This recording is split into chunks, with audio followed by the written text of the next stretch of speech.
pessoal da NET, que é o Felipe de novo no canal Mundo Seiya. Bom pessoal, estamos de volta com mais um vídeo sobre o spin-off favorito de vocês. E o meu atual spin-off favorito, atual, não de todos os tempos, mas atual, é Re-Rise of Poseidon. E hoje a gente vai ver o Poseidon entrando em ação, né, fazendo alguma coisa em uma espécie de combate, né, depois de muito tempo, né, que a gente não vê Poseidon atuando em Saint Seiya, né? Se você quiser ouvir sobre isso, não sai do vídeo, né? Se inscreve no canal, dá o like e manda o vídeo para os amigos de vocês que são fãs de Saint Seiya, Cavaleiro Zodíaco também. Se você quiser ajudar o canal Mundo Seiya, torne-se membro do canal por apenas R$8 mensais, você ajuda o canal e tem direito de participar do grupo de WhatsApp se você quiser.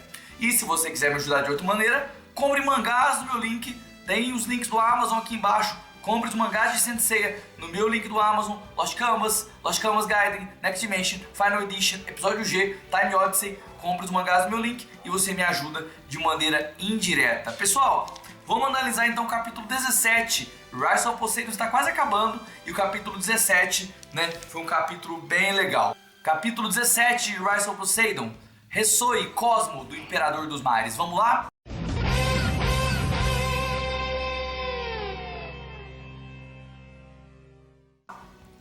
Então, gente, é o seguinte, nós estávamos na luta da Nemesis contra os Generais Marinos. Tem 4 Generais Marinos lutando com a Nemesis e tem 3 Generais Marinos lutando contra o Pollux, né, que é o último dos 5 espíritos que teoricamente manipulou, né, a Nemesis e manipulou toda essa guerra, né? Então todo o plano dele era destruir tudo que o Olimpo criou e aí ele tá, né, meio que por trás do que está acontecendo, né? Ele tem raiva do Olimpo, né? Então destruir tudo que o Olimpo criou é o plano dele. Nós temos aí lutando contra ele o Caça de Illuminati e o Canon. Eles se juntaram para fazer uma explosão galáctica gigante, como vocês podem ver aí. E a explosão galáctica dele acabou destruindo as cópias do Pollux que foram criadas, né? O Pollux estava se movimentando numa velocidade acima da luz e, portanto, criando várias cópias dele mesmo, né? Por quê? Porque se você se movimenta acima da luz, é como se você estivesse em vários lugares ao mesmo tempo, né? E é isso que estava acontecendo, mas meio que essas cópias foram destruídas e só sobrou um, né?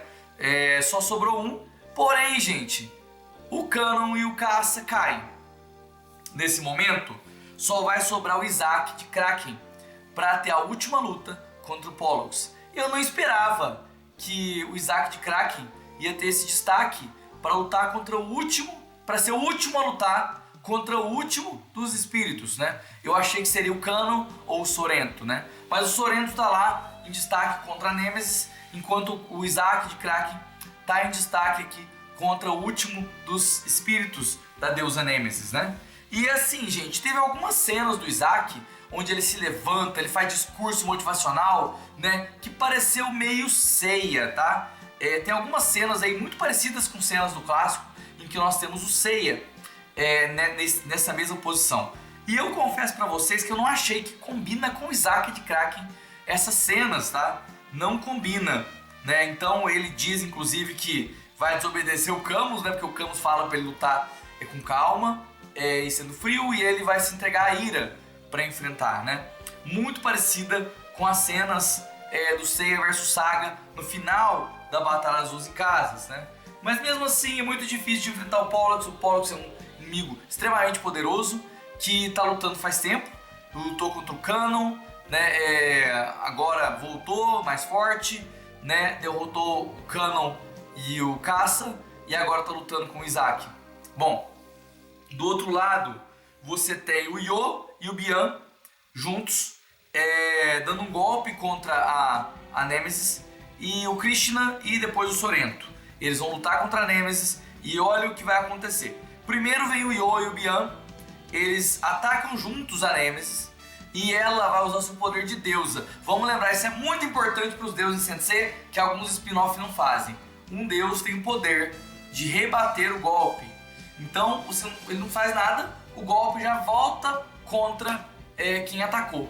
Isso é muito importante, que um deus tenha esse poder em Saint Seiya. E ela apresenta isso, né? Eles atacam e basicamente o golpe volta, né?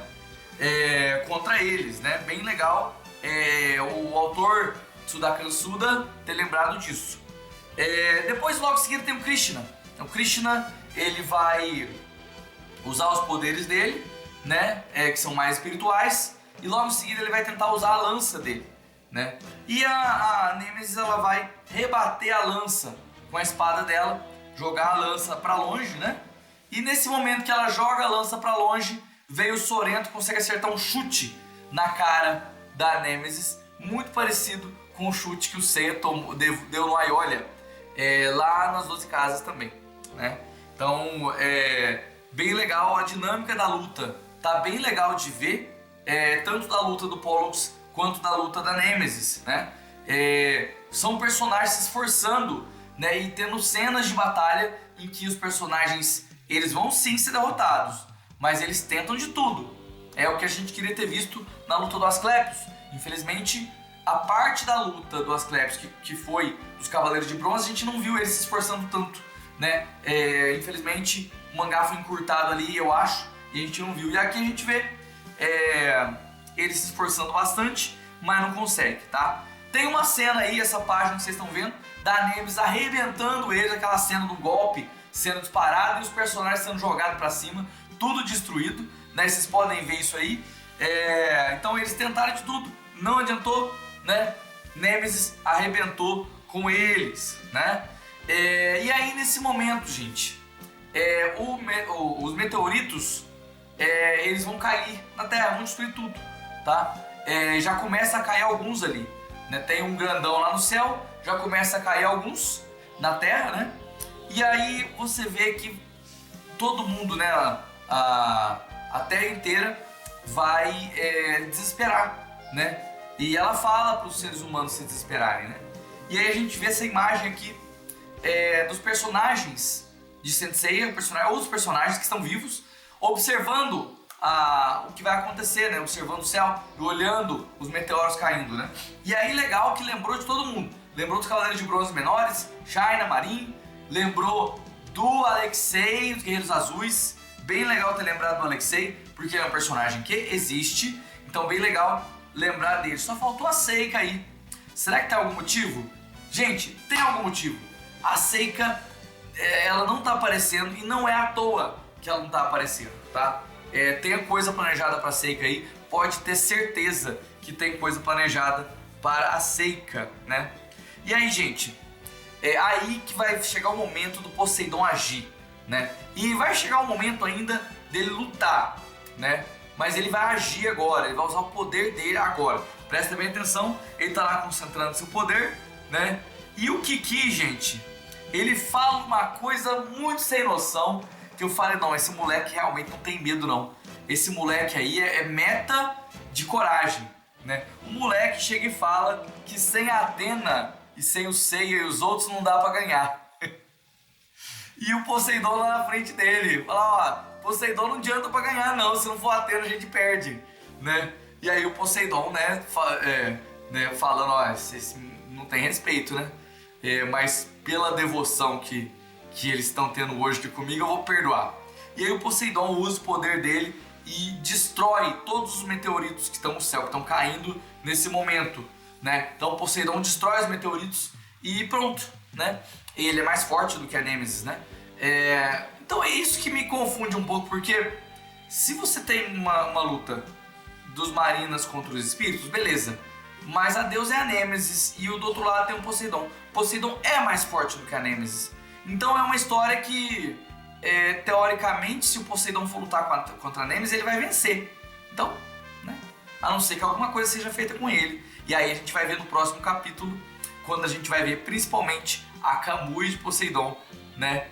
No próximo capítulo, muito provavelmente, a gente vai ver Kamui de Poseidon, né?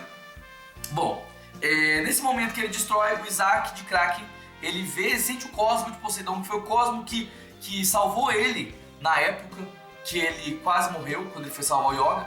E ele se emociona ali e ele desperta a sua Arca Escama, né?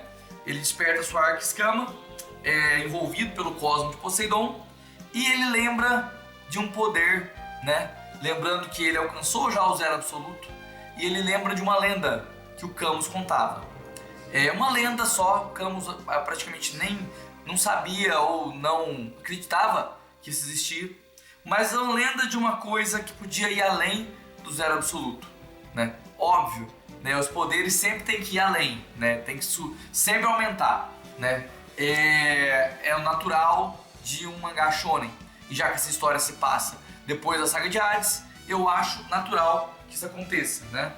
É a lenda da chama congelante. E é sobre isso, né? É assim que vai começar o próximo capítulo. Lembrando que Rise of Poseidon vai ter 2 ou 3 capítulos só e vai acabar. Fim.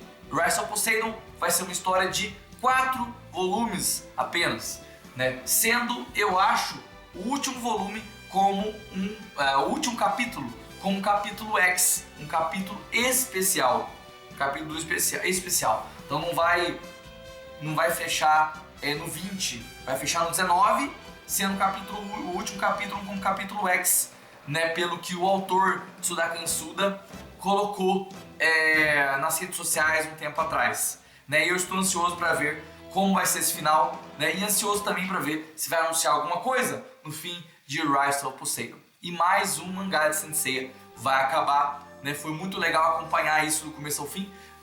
Tem mais um pouco ainda, mas escrevam aqui nos comentários o que vocês acham disso. Vocês estão gostando da história? Você está gostando de ver Poseidon agir depois de 35 anos, desde o final do manga clássico? Escreva aí e obrigado por assistir o vídeo. Até mais, tchau, tchau.